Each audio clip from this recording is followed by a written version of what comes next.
Hari Om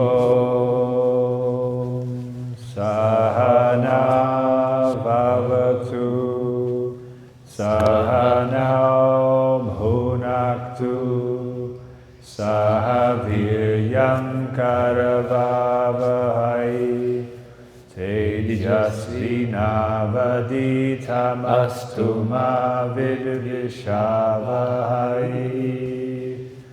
Om Shanti Shanti Shanti.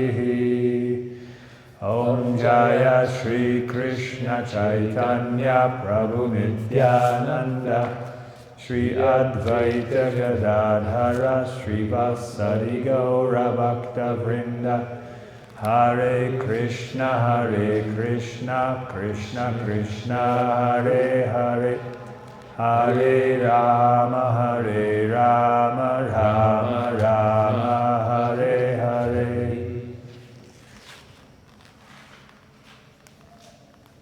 Okay, so we finished off yesterday's class talking about Shankaracharya, why he came, why it's not his fault that the world is so distracted, and why his explanation of the Mahavakya is actually incomplete. And so continuing today, Srila Bhaktivinoda Thakur continues. Mahaprabhu said that the only Mahavakya is Pranava. Its meaning is evident in the Upanishads. What the Upanishads teach is perfectly sanctioned by Vyasa in the Vedanta Sutras. The commentary of the Vedanta Sutras is the Srimad Bhagavatam. The first sutra, Janmadyasya Yataha, teaches that the principle of transformation, Parinam, is the truth. Yato vai imani asya yataha.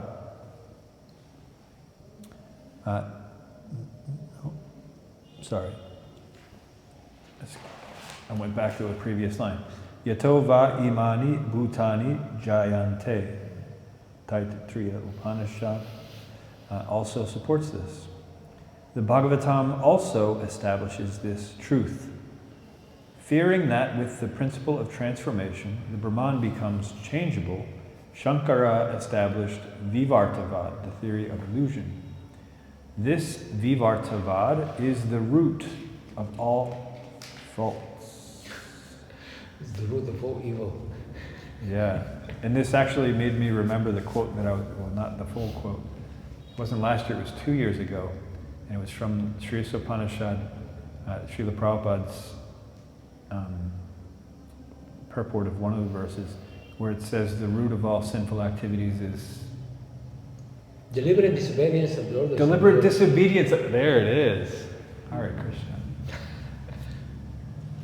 Pandava Mishai was listening. Turn the camera. Or either that or he just has the photographic memory. Yeah, deliberate disobedience of the orders of the Supreme Lord. That's the one. And then last year was the one that you sent. The nature and the inherent nature and the inherent. It's love and knowledge, but one is nature and one is constitution? No. Anyway. So yeah, Vivartavad's the root of all faults. All faults start with thinking, or not understanding the actual relationship between the jiva and the Supreme Lord. So thinking that since this material world is present, then if everything comes from him and the material world is obviously a transformation, then that means he transforms. That means he's changeable. That means he's subject to illusion. But this is not the case. So Vivartavad, the root of all faults. Srila Bhaktivinoda Thakur continues. Parinamavad, transformation through the Lord's energies, is approved by all scriptures and is the truth. If the eternal existence of the Lord's energies is not accepted in Parinamavad, then the defects of the Lord falling under illusion and his deterioration appear. But If the eternal, natural, superior energy of the Lord is accepted, then there is no fault in Parinamavad. The transformations of the Lord's energy which give rise to the material universe are factual, but the Lord does not change. By transformation of the Lord's energies, the material world and the jivas take their existence. Although gold is produced from the touchstone remains unaffected. In this example, given by Mahaprabhu, it is clear that Krishna's energies perform the creation, whereas Krishna remains unaffected, right? So it's his energy that is performing the creation. It is all the transformation of his energies. By transformation of the Chit Shakti, the Lord's Dham, name, form, qualities, pastimes, and the jivas, as minute transformations exist. And the jivas as minute transformations exist. And by transformation of the Maya Shakti, the material world is 14 levels, and the subtle and gross bodies of the jiva appear. So here's further proof that we are not the body. We're coming from different energies. The Tatashta Shakti's coming from the Chit Shakti, and the body is coming from the Maya Shakti. This Parinamavad is found everywhere in the Vedanta Sutras and the Upanishads. The gradual evolution of Mahatattva, Ahankara, ether, fire, air, water, and earth is also Parinamavad transformation. After all the efforts of Advaitavad, what is left is an imaginary jiva and imaginary world. But in pure Parinamavad, by Krishna's will, the material world and the jivas exist as true entities. Footnote 69. Uh-oh. Are you upset, Ramanuja? Hare Krishna. He looks a little upset. It's a rough day. Footnote 69. My dear Lord, devotional service unto you is the best path for self-realization. If someone gives up that path and engages in the cultivation of speculative knowledge, he will simply undergo a troublesome process and will not achieve his desired result. As a person who beats an empty husk of wheat cannot gain grain, one who simply speculates cannot achieve self-realization. His only gain is trouble. That's Srimad Bhagavatam, 10th canto, 14th chapter, verse 4. What does that verse sound like? Does it sound like anything familiar that maybe we've been repeating over and over and over again since we started this particular class? Yeah.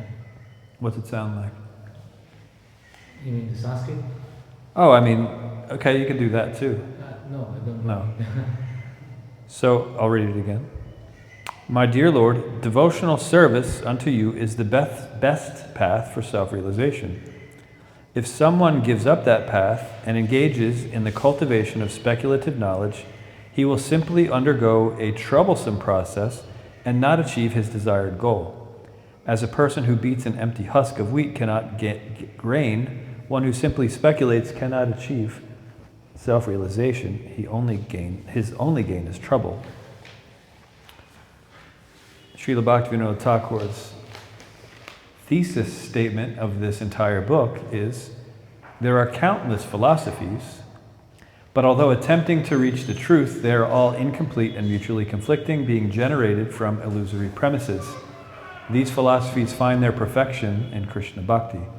So this verse that we just read is basically this same thing in the opposite order. It's first saying how everything can be found in Krishna Bhakti, and if one tries to do it any other way, then it's just like beating an empty husk, because it's being generated from illusory premises, right? If someone gives up that path and engages in the cultivation of speculative knowledge, he will simply undergo a troublesome process and will not achieve his desired result. Srila Bhaktivinoda Thakur continues, the world is not illusion, but called temporary, because by Krishna's will it may merge into him. Although the Lord creates the world and enters into it, he remains eternally independent in his form as Krishna through his complete spiritual energies. Footnote 70, Srimad Bhagavatam 2.9.34. O Brahma, please know that the universal elements enter into the cosmos and at the same time do not enter into the cosmos. Similarly, I myself also exist within everything created, and at the same time, I am outside of everything. What logic is this, one might say? And Srila Bhaktivinoda Thakur is going to tell us what kind of logic that is. Yes? Oops. It's not me.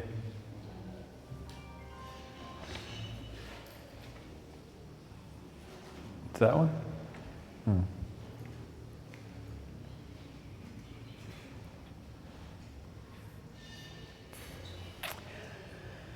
The jiva's relation with the temporary world is like that of a traveler at an inn. Yukta vairagya, the proper way to deal with the world, results from a correct understanding of the relation between the jiva and the material energy. As long as the correct understanding of temporary and permanent does not arise, the bound jiva cannot perform proper activities. According to Lord Chaitanya's doctrine, the jiva's identity and difference from the Lord, and the world's difference and identity with the Lord, are both established as truth. Before we start talking about that, this is a really nice sentence that describes what Yukta Vairagya is. Because Yukta Vairagya is one of the many terms that we misuse. And it's a shame because Yukta Vairagya means we're supposed to use it properly. So Yukta Vairagya, the proper way to deal with the world, so that's what it's being defined as, the proper way to deal with the world. And then it gives the results. If we're doing Yukta Vairagya properly, it results from a correct understanding of the relationship between the jiva and the material energy. So that's what it takes to perform Yukta Vairagya. We need to know the relation between the jiva, eternal, and material nature, temporary.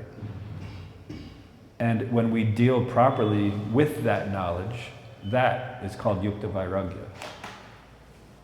What we generally, unfortunately, in the circle of aspiring devotees refer to Yukta Vairagya is when you take a piece of technology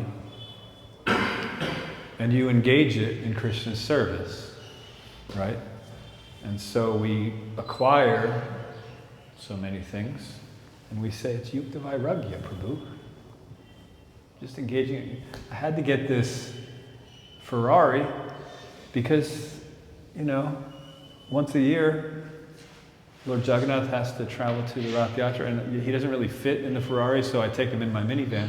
But the Ferrari's there just in case, we get smaller deities one day and we need to get there quicker. Right? One example that's fairly common in giving an example of Yukta Vairagya is Srila Prabhupada. Of course, originally when he was writing his books, right, he wrote them handwritten, then he would type, then he would actually go to the printers and insert the typeset.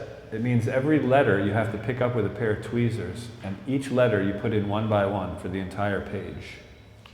He would personally do that, and then print, right?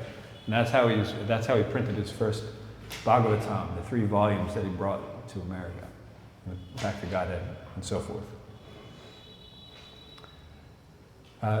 When he came to America, after some time, he had a dictaphone where he would just speak, and then it would record it, and then one of the disciples would listen to the recording, and they would type it, and then, send it off for processing. So, Yukta Vairagya, it's utilizing this, it was newer technology at the time, in the service of Krishna. And so, because that example is there, and it's a very good example, we justify getting all of the latest tech, keep on the cutting edge of societal standards. And we consider that to be Yukta Vairagya. In most cases, it's not. And the way that we have to distinguish between whether it's Yukta Vairagya for ourselves or not is this. Srila Prabhupada, no matter what he would have had, if you would have taken away everything from him, he still would have written books, no matter what. He didn't depend on the dictaphone. He didn't say, okay, I can't write any more books until we get this dictaphone. No, he would have continued writing, and even if the typewriter was stolen, he would have figured out a way, no matter what. Because he understands the relationship between spirit, eternal, and matter, temporary. And so he's able to engage the temporary in an eternal pursuit, right? And that's what he's doing. When we're purchasing our laptops, most of the time we're using it sometimes for Krishna service, right? We're going to go on some Zoom calls and listen to some lectures, YouTube, Mayapur TV, we can do things like that. But many of us also do other things on the computer that aren't necessarily as directly connected to Krishna. And even the things we are doing that are seemingly connected to Krishna. Is our consciousness connected? Are we getting that sadhu sangha? Are we understanding the eternal principle that's coming through those lectures and kirtans, etc., and actually identifying with it and making it part of ourselves? Sadhu sangha. Or are we just sort of sitting, watching, listening, and not necessarily identifying and changing, evolving spiritually? So that's something that we have to analyze for ourselves. Now, we don't analyze others in this regard. We don't say, oh, this Prabhu's in Maya, he bought this computer to do preaching, which he has not done yet. You know the reference? Yeah. Of course. Of course. His name was Bhakta Boris. Yes, his name was Bhakta Boris. And he was a nonsense and he should live in fear. He's watching. I'm not going to keep going. Hare Krishna. So, we don't use this knowledge to judge others. We use it to identify where our weaknesses are and where our strengths are. And we should understand that we don't fall into this category of Yukta Vairagya unless we're actually dealing with the world in a proper way, in a very Krishna conscious way. So usually, to some extent, we're utilizing some of material nature in Krishna's service. And our process is to gradually learn how to use more of it until we're using all of it in Krishna's service. So that's Yukta Vairagya. Any questions about Yukta Vairagya? So that's why we have to keep our lifestyle more simple. Simple. Yes, we deal with what we can handle without being distracted. And we have to be honest with ourselves about that. Because some people could say, oh, no, don't worry, I can handle this. I can handle all the money, all the fame, all the, all that. It won't get to my head. But we have to be honest with ourselves. We have to see if the qualities of the devatas are automatically becoming manifest in us over time because we're engaging in the process of bhakti. If we're not observing that, if we're not observing that we're becoming less and less attached to material nature, etc. There's so many different tests that we can perform because bhakti has so many concomitant factors, things that happen automatically when you engage in that process. So yes, the best policy is to remain as simple as possible. But if something is available and it will absolutely help in our devotional service favorably, then yes, we use it. So Srila Prabhupada used the dictaphone, right? It helped save a lot of time. So in Srila Prabhupada's time, he didn't waste any. So it's not like, you know, the amount of hours, days, weeks, months that he spent, you know, doing the typesetting. It's not that once he got the dictaphone now I can, you know, sit back and relax. No, he translated more books and gave more classes. He did so many things, all in a very short amount of time. So we can see that. That's also another way to test.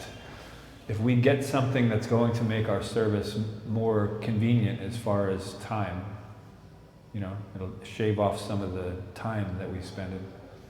How are we going to use the rest of the time that we saved? If we're still using it in Krishna consciousness, then good. But if now, you know, I don't have to do that anymore, so now I, you know. Well, that's the pitfall of technology, because it's meant to free humankind from the chores of day-to-day life and surviving and free time, but they use. Hello. I see you now. But instead of using this time for some really productive Krishna conscious activities, humanity uses the free time for nonsense activities, which entangle him more and more in Maya. Therefore, better to have simple life and be engaged in simple activities than to have technology and free time for nonsense, because the idle mind is the devil's workshop. Yeah, so we have to take all of that into consideration. We see Srila Prabhupada's example and we see basically almost everybody else's example. You know, we don't want to follow everyone else's example, but if we can follow Srila Prabhupada's example, then yeah, we can accept any number of things if it's increasing our output in Krishna consciousness. But that's a good way to determine whether we should accept or reject something. Is it favorable to our devotional service or is it not? And we have to learn what is actually favorable. Oh yeah, it may be favorable because it's going to save me some time, but what am I going to do with that time, as we already discussed? So these are important factors in understanding what Yukta Vairagya is. It's not just, I can get it and use it one time for Krishna, or buy a brand new camera and use it one time to take some photographs of the deities for the web page, but mostly I'm taking pictures of, you know, flowers and mountains, which are also coming from Krishna, but, you know,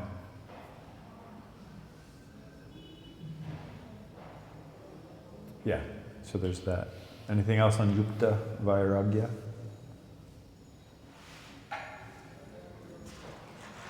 Vairagya Vidya Nija Bhakti Yoga. This is what Mahaprabhu gave. Vairagya, it is translated as detachment from everything that obstructs our Krishna consciousness. This is Vairagya. And then Vidya is knowledge about himself. Vairagya Vidya Nija Bhakti Yoga, and devotional service to himself. So he gave Vairagya, he gave Yukta Vairagya. Yeah. The concept, which was summarized by Rupa Goswami. Yes. We tend to just say, you know, come on, Prabhu, let's be practical. You know, put aside these processes that are so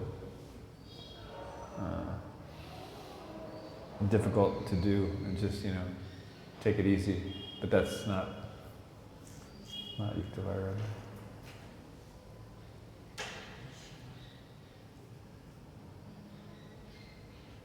Anything else? Okay, so that's Yukta Vairagya. As long as the correct understanding of temporary and permanent does not rise, the bound jiva cannot perform proper activities, right? So there's karma, there's vikarma, and there's akarma. So we can't even perform karma, let alone akarma, if we don't understand the difference or the correct understanding of temporary and permanent. According to Lord Chaitanya's doctrine, the jiva's identity and the difference from the Lord, and the world's difference and identity with the Lord, are both established as truth. So the jivas, it's saying they're simultaneously identical and different from the Lord, and the world is also simultaneously different and identical with the Lord, and these are established as truth. Since this cannot be adjusted by limited human reasoning, right, which is what we just talked about, what kind of logic is that? This eternal difference and non-difference is called achintya, or inconceivable. Although it is inconceivable, logic and reasoning are not dissatisfied, for it is reasonable that God can have inconceivable power. Imagine that. An all-powerful being can be inconceivable to a tiny infinitesimal part. Whatever is established by the Lord's inconceivable power can be understood only by the Lord's mercy, right? Not by logic, not by reasoning, only by the Lord's mercy. Footnote 71.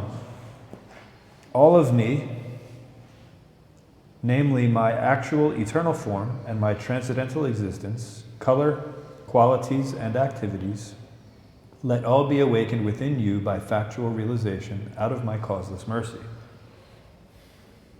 Right? It's not awakened in you as a result of mental gymnastics or physical prowess, out of Krishna's causeless mercy. The ancient sages have taught that logic cannot be applied to the inconceivable. In inconceivable matters, logic cannot be accepted as a method of proof.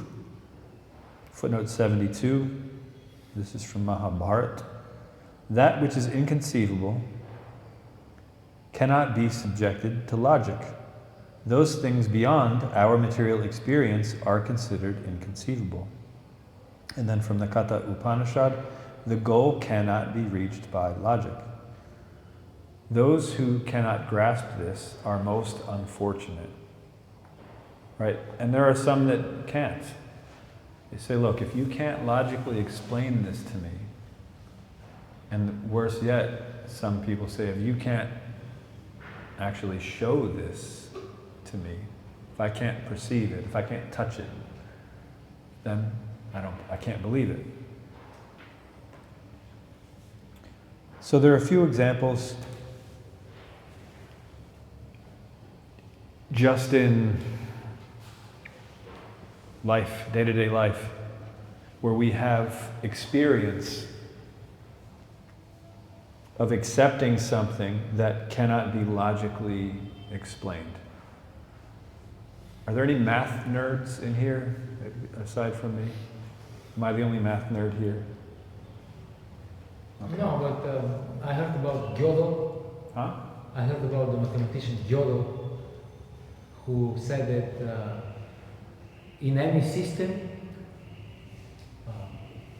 the system cannot be explained by referring to the system itself. It has to be explained from outside.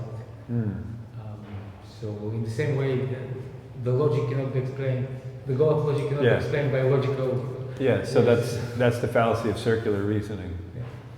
Yeah. But there are concepts in mathematics, I think we all, at least the first one I'm going to talk about, we've all encountered it because it's basic math. So if one wants to accurately measure either the area or the circumference of a circle, one has to use a very specific number that cannot be defined. So in order to accurately define something, you have to use a completely undefinable number, right? This number pi. So whether you're looking for the circumference, 2 pi r, or the area, pi r squared, you have to use this undefinable number in order to define what those measurements are. And this reminds me about about Bhagavatam, where Krishna says that Martyam Apnautim Amritam, my devotees, Yat Satyam Anriteneha, by they attain truth by untruth, and they attain me, the eternal nectar, by their temporary flesh. So they sacrificing the false, which is this material body, to attain the real. yeah, good. Yeah, sorry. No. Then there's another phenomenon in mathematics. It's called I. It's an imaginary number. It's the square root of -1. No number multiplied by itself can be negative, because if you have a positive number, you multiply it by itself, it's positive. If you take a negative number, you multiply it by itself, it's positive. So there's no such thing as a square root of a negative number. But sometimes in order to solve an equation, you have to substitute this imaginary number, which is the square root of -1, which is impossible. But when substituting this imaginary number, eventually you can actually come up with the right answer. So again, able to get a very accurate answer by using something that's beyond logic, reasoning. You can't reason that at all, the imaginary number. There's no way to do it. But it's necessary sometimes. Then there's also concepts where, in fractals, where you can have a finite area with an infinite perimeter. The perimeter of this finite area it can't be defined. So if you could take a 1-inch square, right, 1 inch by 1 inch around, and then at the halfway point you make a notch, and then at the halfway point of each of those new lines you make another notch, and at the half point of each of those you make another notch. So the area, which used to be 1 square inch, is continually getting smaller and smaller and smaller, but the perimeter is getting bigger and bigger and bigger. And you can do that infinite times because there's always going to be a halfway point between all of the line segments. I'm putting you to sleep because this is boring. You're not a math person. And anyway, there's also a thing where you can fit, there's a vessel, it's called Gabriel's horn, that you can only fit a finite amount of water in, but the surface area is infinite. So a finite amount of liquid is touching an infinite surface area. Blows your mind. So it's against logic. But these things are all happening. So this is just in the material world, things that we're dealing with, right? So as it's mentioned here, the all-powerful God, of course, is going to be able to do things that we're not going to be able to understand. There's so many things in this world that we can't understand. We don't understand how our blood is flowing through, how we continue to breathe, how anything goes on, how we're digesting our food and converting it to nutrients. We don't know any of that, but it's happening, right? So in that sense, we can logically understand that there are things happening that we can't actually explain. So it's not so difficult to then accept, especially if it's from an authority, because we're accepting so many other things that aren't really authoritative, right? So it's in our best interest to actually seek out a proper authority and believe it when they tell us that, okay, although you cannot necessarily perceive this, if you follow this process, eventually it will become clear. So it's worth a shot. Okay, so that was the last.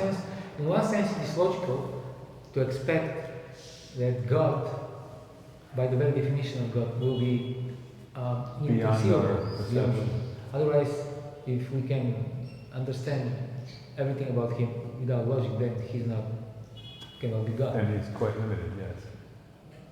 So it's to be expected to be like that. Yeah. It's what you call a no-brainer. Yeah.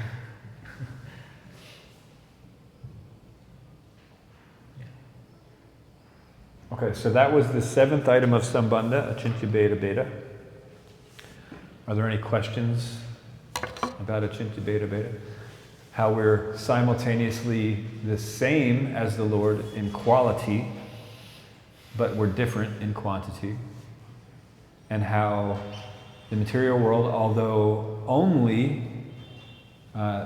made up of Him, He's not affected by it. So these are the concepts of the Achintya Beta Beta. Okay, before we move on to part 6 of chapter 1, which is entitled Sadhana Bhakti, we know it's also to be Abhideya. What were the 7 topics of Sambandha?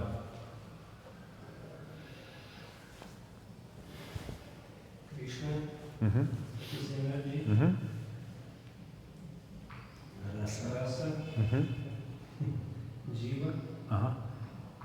nitibadha, nityamukta, and achintya.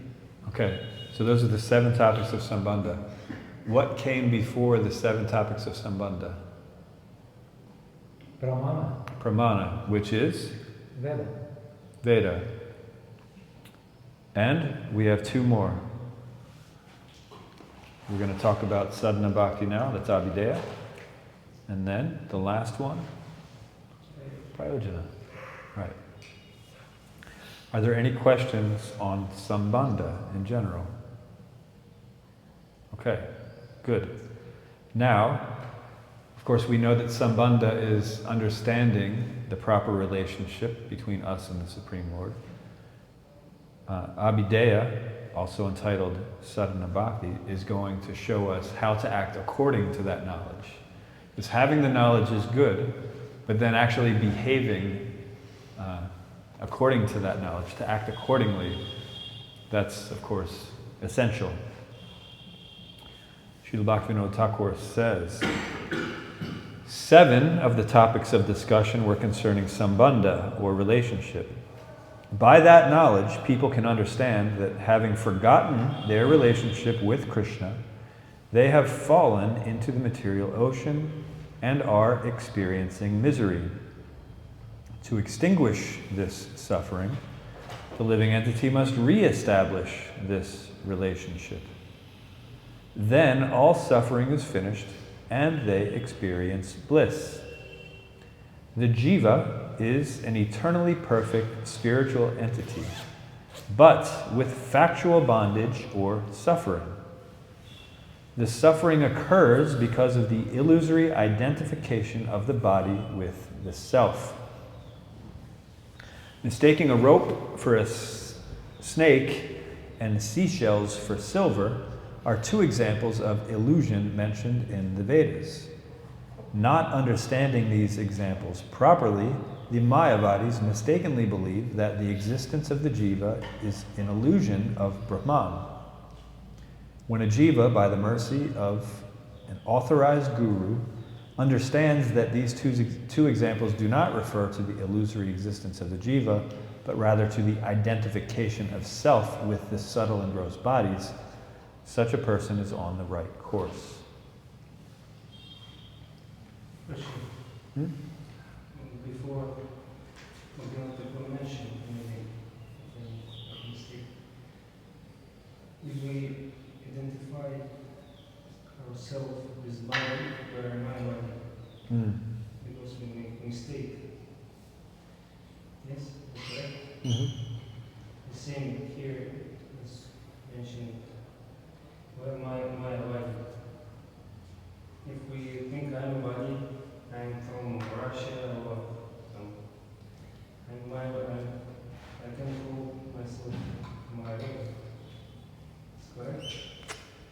Yeah?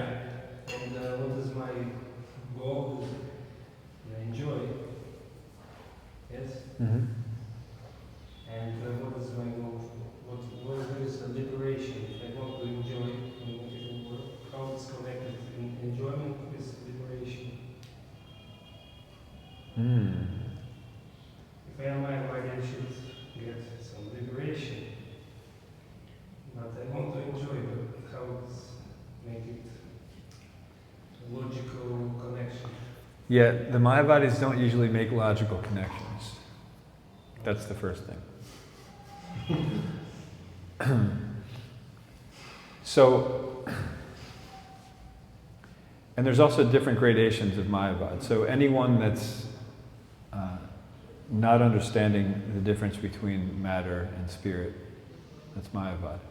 Now there are Mayavadis who are less inclined to enjoy because they think the goal is to get rid of all the temporariness in this material world. So they're through trying to enjoy because they understood that there's no satisfaction in that enjoyment. They still are identifying with the illusion, but they're understanding that there's no satisfaction there. So some Mayavadis come to the conclusion that liberation means cessation from all activities. It's just a specific kind.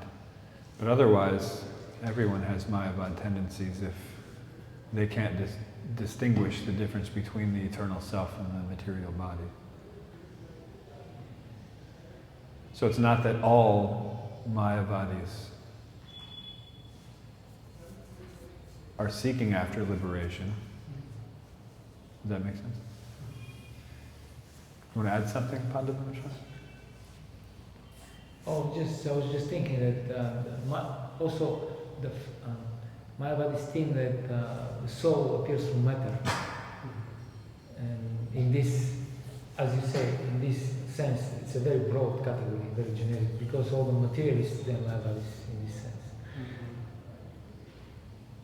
sense. The life, the soul, they say soul is illusion, because individual soul is an illusion. That's what they say. So that means it appears from matter, it's material. It's very broad category. And not all of them want liberation. And one for just for my clarification.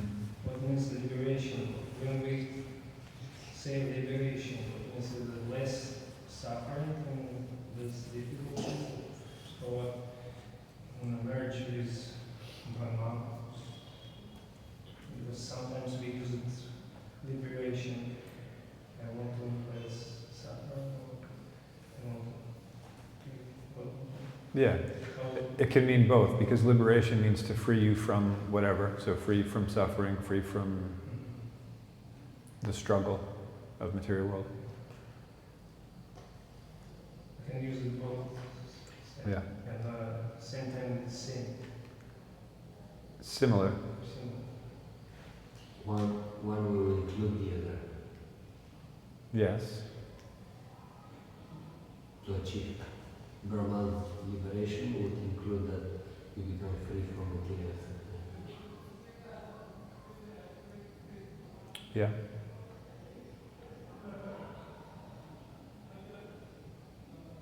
The goal same. I mean, Yeah. free from suffering. Yeah. Free from difficulties of suffering. Yeah. So even I want to enjoy more, I don't want to suffer. That's why I want to enjoy. Yes. And this Yeah, so at first, the idea is I don't want to suffer, I want to enjoy, so you try to enjoy as much as possible. But then when you realize that the enjoyment is actually not sustainable, you realize that it's just the other side of suffering. It's the coin that has two sides. There's the unpalatable, like the obvious unpalatable kind, and then there's the eventual unpalatable kind.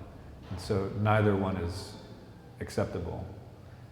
So eventually one comes to this conclusion that there's nothing here in this world that can satisfy us. So since in their version of logic, since here in the material world where there are forms and qualities, etc., and they're all miserable, therefore the spiritual world can't have any of those things, because the spiritual realm, it can't be miserable, it has to be perfect. But form is imperfect, qualities are imperfect, etc. And so to them it makes perfect sense, it's very logical. So therefore the goal is nothingness. But the soul can't really experience nothingness because the soul is something. So for some time it can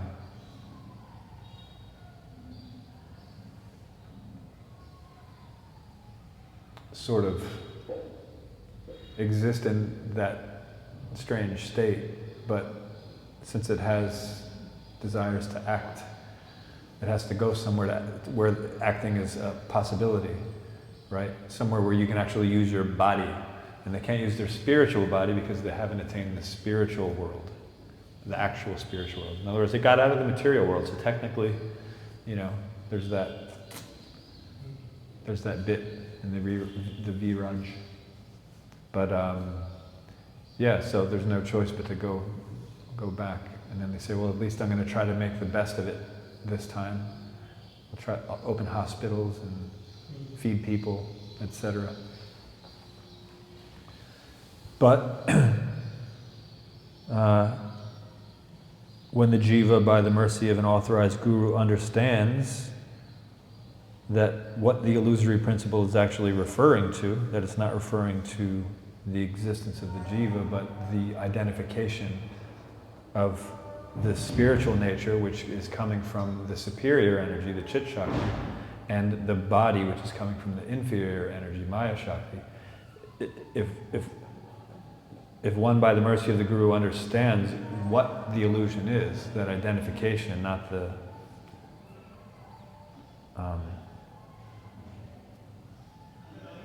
not the existence. Yeah, not the existence of it, but the identification with it.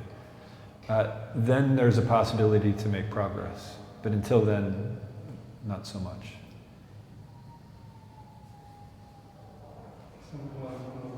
Go ahead.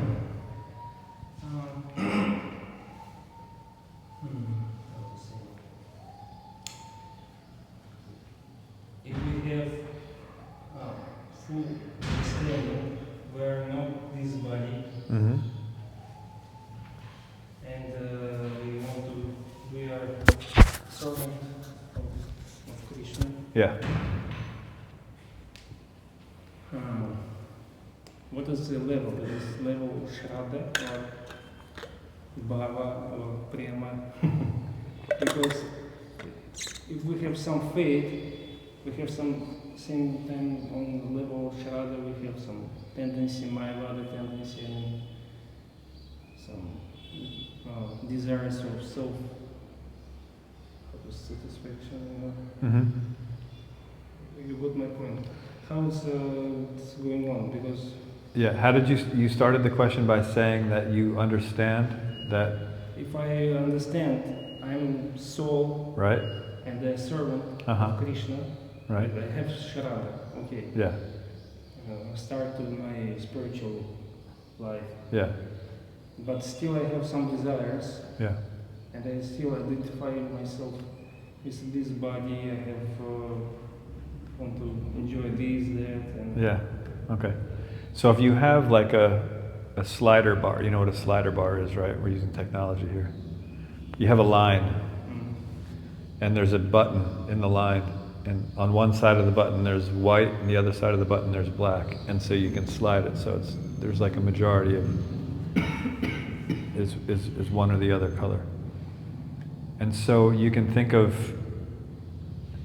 Shraddha to Prema like that, making advancement, but the determining factor is how much you actually realize and apply the fact that you are not the body and that you are a servant of Krishna. So in the beginning, you have that theoretically, that's faith, right? The more that faith increases, the more willing you are to actually associate with the sadhus, right? And then from the benefit of actually associating with the sadhus, you're understanding that there are things that you need to start doing in order to make your life a success. So you're doing the bhajana kriya. Then, after introducing these positive things into your life, you're also recognizing, oh, there are some things that are holding me back, these negative things that I have to get rid of. So we accept the things in bhajana kriya that are favorable, and then we reject the things that are unfavorable in anartha nivritti. Right? When we do that for some time, and even though the mind is pulling us away, we are able to at least half of the time or more engage out of duty. Once we cross over that basic halfway point, that's what's known as steadiness. So gradually the slider just keeps moving. More white is showing because light, darkness and light. There we go. Now, when one actually has a taste, then it starts becoming easier. So one could say, at ruchi, then the understanding is less of a duty and more of a desire. Does that make sense? Right? And then, as taste increases, you actually become attached. So not only do you want to do it, you need to do it. Right? That's the difference between taste and attachment. And then that flower of love starts to blossom. The bud appears and then it just starts to open. So the whole process is understanding that we're not the body and we're servant of Krishna. But how much we're actually applying that is going to be where that slider is. And as we go through these stages, then it's more light, less darkness.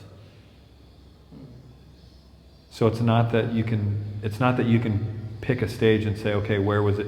But you can, at ruchi, for example, you can say that now the person is more, at any point you can fall down, right? But at least at that point, you have enough momentum and natural inclination to serve that you're in fairly good shape. It's not that you should say, okay, I'm in good shape, I can take it easier, slack off, right? It just becomes a lot easier because we're less spontaneously attracted to matter and more spontaneously attracted to Krishna at that point. So that's where our attraction really shifts by going through the process, and now we want to do it. We're automatically doing it, not out of duty, but out of, from a taste, and then an attachment, etc. Did that answer your question, or did I say something completely different? Okay. Because I do that sometimes. Something more? Yeah, but I need to... You need to think of it? Yeah. Okay. No problem. I don't know how to make a question. I feel something I need to ask, but I cannot clarify my question. Okay. This needs time. Because of the language or because? Because language, Say it in Russian. Pandav knows Russian. Окей. Можем мы сказать, что то есть духовная жизнь, она то есть не, как сказать, не однозначно, что вот только вот на этом моменте, то есть это как бы процесс такой общий, то есть такой объемный, да? То есть как бы в каких-то сферах я более духовен, а в каких-то сферах более материален. Да, то есть как бы и тут как бы в процессе моей жизни оно уходит, и как сказать, проясняются, да, вещи. То есть и уходит оно. Понятно, да? Да. То есть вот я как бы для себя прояснить хотел просто, так оно или не так. Потому что я вот сижу, джап повторяю и понимаю, что я майвади. У меня, то есть, как бы я желаю повторять-то, то есть я повторяю, служить-то я не хочу, то есть в каких-то моментах я, То есть мне нравится, что меня никто не беспокоит. То есть я читаю, я служу, ну как бы я не готов. То есть готов только настолько себя предаваться, а вот больше уже мне надо, чтобы никто меня не беспокоил. То есть насколько вот тут как бы понять, как избавиться от этого состояния моей лады в сердце, потому что как бы понимаешь, что оно мешает тебе очищаться дальше. Yes. So the question, those gap is belief. Да, это в общем как бы такие мысли, и это нельзя сказать как вопрос, но в целом как такая реализация, которая требует прояснения. Okay. So Prabhuji is sharing how he, while chanting japa, well, first of all, he mentioned that some of the aspects of his spiritual life are more advanced than the others. And he gave the example how sometimes when he chants japa, and then he realizes that he has some level of tendency, because he likes to chant, he likes to do some service, but he likes to be left alone also, to be on his own.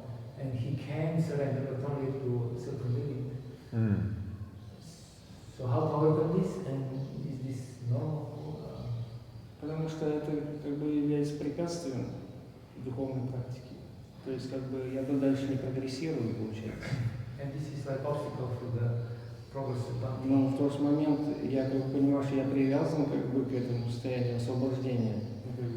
So I understand that in this moment I'm attached to this stage of liberation. I don't want to go further. Not strong desire. I don't have strong desire to go further. Is it? Как их преодолеть? Потому что он как бы... Ну, я не только я один, я смотрю, многие как бы зависают. Зависают, и как бы нет такого подрыва, желания больше делать для Кришны. How to be more dynamic, like stronger desire to do more things about Krishna. Okay. Потому что я присоединился, да, у меня было понятно, что там как бы были ложные ожидания, как бы и мотивы, но был такой энтузиазм, да, а сейчас я как бы что-то кто-то попросит, я уже подумаю, что-то делать и не делать, и как делать, или с кем делать и так далее. When I was younger, then it seemed that I had more enthusiasm to do stuff. Now I have to think twice. Do I really want to do it? With whom I want to do it?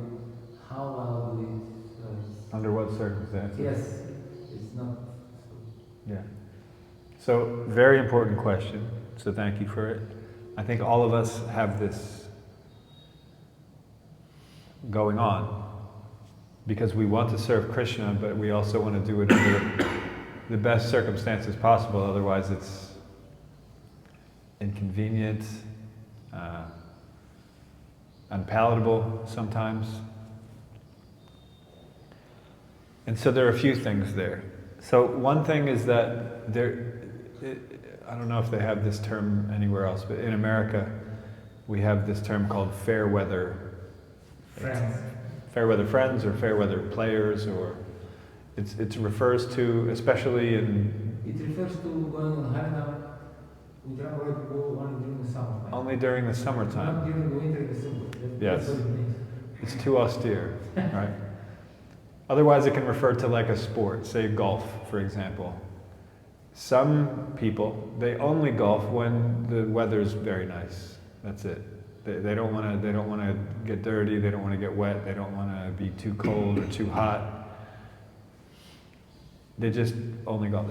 But the actual pros, doesn't matter if it's raining, snowing, there's a blizzard, there's a tornado, there's whatever. They're out there and they're golfing. So we want to become professional devotees.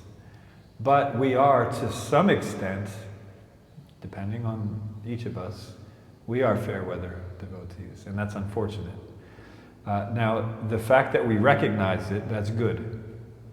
And we have to gradually be able to come out of our comfort zone in our service to Krishna.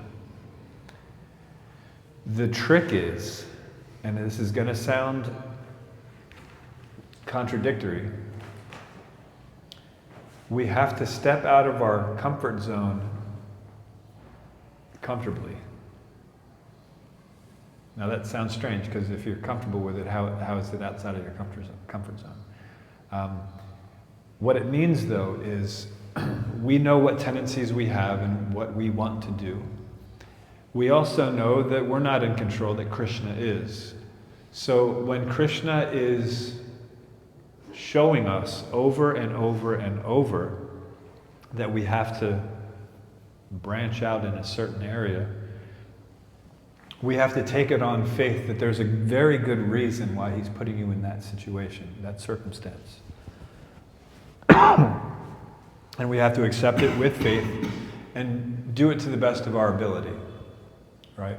So the example I gave a few days or weeks ago was, so I've been studying Shastra for a while, and I was helping two schools at one time, the MI and then this school, Bhaktivedanta Academy. And each of them, my first assignment was to cover the second half of the 5th canto. I didn't want that to be my first contribution. In fact,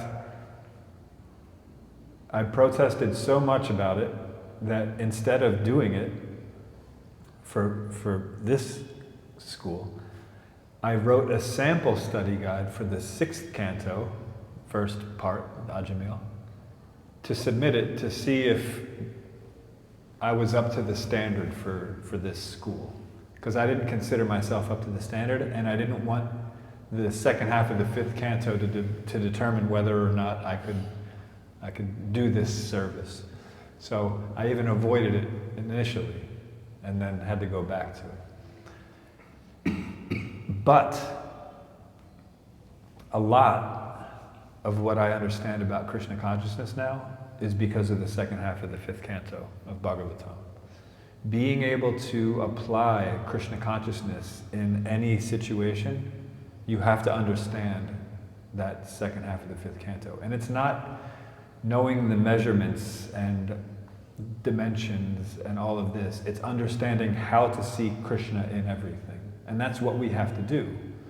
Now we can talk about how to see Krishna in everything.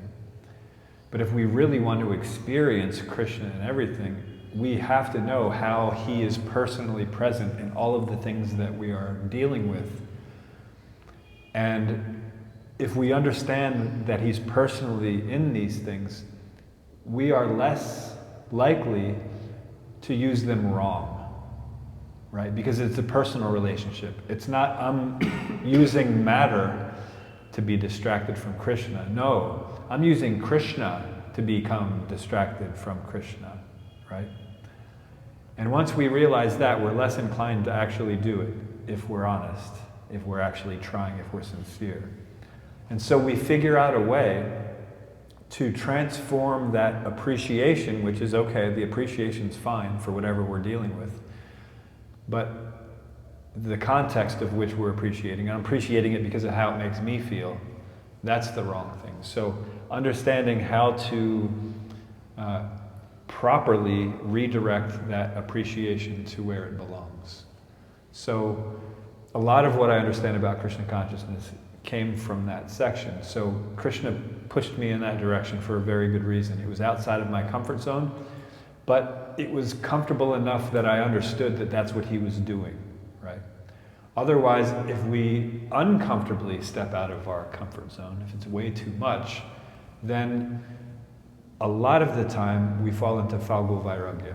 We give something up because we have some sort of faith, but we don't have enough faith to actually carry us through. We still remain attached. And then after some time, it may be weeks, it may be months, it may be years. I know devotees who lived in the temple for decades, and they were still in that state where they gave up things that they were attached to. And then as soon as they left, they tried to get all those things back again. Record collections, relationships, all these things that they gave up in the past they wanted, and then they realized, yeah, no, there actually wasn't any happiness in those to begin with. And so it's a very powerful thing. So we have to understand that we do have to step out of our comfort zone, and we do have to rely on Krishna, but we have to do it in a cautious way, not too cautious, where we're not willing to take these risks and fall into Krishna's hands, but cautious enough where we're not just completely giving up all of these things externally, but still being internally attached to them. So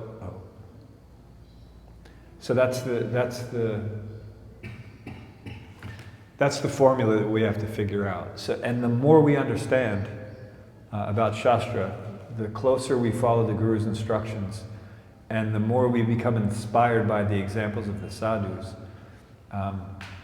the more our comfort zone will expand, right? So I, for example, am very comfortable in the woods, studying. And I was able to do that for some time, and I was able to engage that in Krishna service very nicely. Then Krishna said, okay, you've done that. Now you have to be in the middle of a whole lot of people, interact with a whole lot of people, and this is your new service. And so we have to do it, and we have to understand that this is the service, and we have to do it to the best of our ability for as long as we have to do it. So we do have to step out of our comfort zone from time to time. We can't be fair weather Vaishnavas.